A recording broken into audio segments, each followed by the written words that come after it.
तिकडे परभणी शहर महानगरपालिकेच्या 65 जागांसाठी जवळपास 700च्या आसपास उमेदवारी अर्ज दाखल झालेत।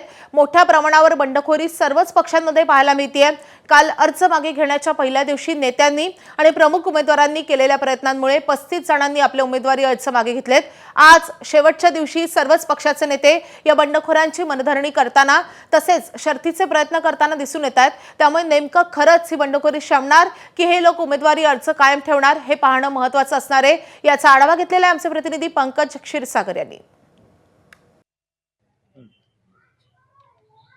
निश्चितच परभणी शहर महानगरपालिकेच्या 16 प्रभागातील 65 जागांसाठी जवळपास 750 उमेदवारी अर्ज दाखल झालेले आहेत। काल उमेदवारी अर्ज मागे घेण्याचा पहिला दिवस होता, ज्यामध्ये 35 उमेदवारी अर्ज मागे घेण्यात आलेले। यामध्ये प्रामुख्याने काही बंडखोर होते ज्यांची मनधरणी करण्यात पहिल्या दिवशी काही प्रमाणात यश आलं। आज शेवटचा दिवस आहे उमेदवारी अर्ज मागे घेण्याचा। 3 वाजेपर्यंतची मुदत आहे। आपण जर बघितलं तर भाजप असेल, काँग्रेस असेल, शिवसेना दोन्ही असतील, राष्ट्रवादी दोन्ही असतील, या सर्वच पक्षाचे जे प्रमुख नेते या बंडखोरांची मनधरणी करण्याचा प्रयत्न करतात। आपण जर प्रामुख्याने जर बघितलं कोणी बंडखोरी केलेली, ज्यामध्ये आपण बघितलं तर राष्ट्रवादीच्या प्रभाग क्रमांक 2 मध्ये राष्ट्रवादीच्या वहिदा बेगम, इक्बाल पाशा कुरेशी, प्रभाग क्रमांक 3 मध्ये काँग्रेसच्या माजी महापौर अनिता सोनकांबळे यांचे पती रवींद्र सोनकांबळे यांनी बंडखोरी केलेली, कारण त्यांना काँग्रेसकडून तिकीट देण्यात आलेलं नाही। प्रभाग क्रमांक 4 मध्ये भाजपचे निष्ठावंत लक्ष्मीकांत क्षीरसागर यांनी उमेदवारी अर्ज दाखल केलेला आहे।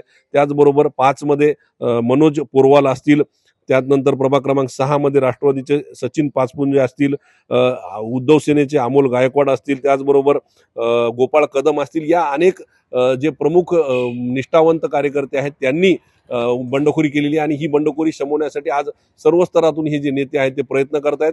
दुपारी 3 वाजता हे पाहणं महत्त्वाचं ठरणार आहे की हे जे नेते बंडखोरी केलेले आहेत हे आपले उमेदवारी अर्ज कायम ठेवतात का मागे घेतात। एबीपी माझा, उघडा डोळे बघा नीट।